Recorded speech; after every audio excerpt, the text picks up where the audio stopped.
జనగామ జిల్లాలో తెలంగాణ రజక రిజర్వేషన్ సమితి ఆధ్వర్యంలో స్థానిక ప్రెసిడెంట్ గ్రౌండ్ నుండి ఎన్ఎంఆర్ గార్డెన్ వరకు భారీ ర్యాలీ నిర్వహించారు. ఇక ఈ ర్యాలీలో ప్రొఫెసర్ కంచె ఐలయ్య పాల్గొన్నారు.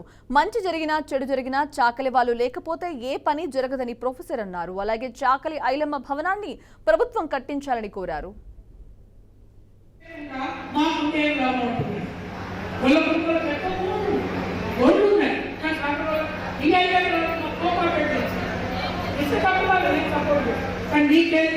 సాకలైలమ్మ భవన్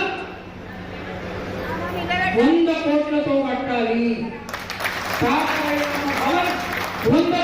ఆ సాకలైలమ్మ తల్లి చేయబట్టింది. వాళ్ళు ఇక్కడ చదువుకున్న ఆమె చేసిన తెలంగాణ పోరాటం చేయబట్టి, ఆమె పోసిన కోట చేయబట్టి, ఆమె రక్షించిన భూమి చేయబట్టి ఇవాళ అనుకున్నారు భూమి. ఆ దొడ్డి గోపురం తెచ్చుకోకపోతే ఆ సాకలైలమ్మ ఆనాడు పోరాటం చేసి చెన్నారెడ్డి దొరకు వ్యతిరేకంగా మహాక్రూర భూస్వామ్య వ్యవస్థకు వ్యతిరేకంగా ఆ సాకలైలమ్మ నడుము కొంగు కట్టుకొని ఒక చేత పడువని కట్టుకొని మరో చేత వరి పోసుకుంటే చుట్లు కథలు తీసుకొచ్చి కొట్టాడు ఆయన. ఆ సాకలైలమ్మను ఈ తెలంగాణ దేవతలను చేయాలని మనం తెలుసుకోవాలి.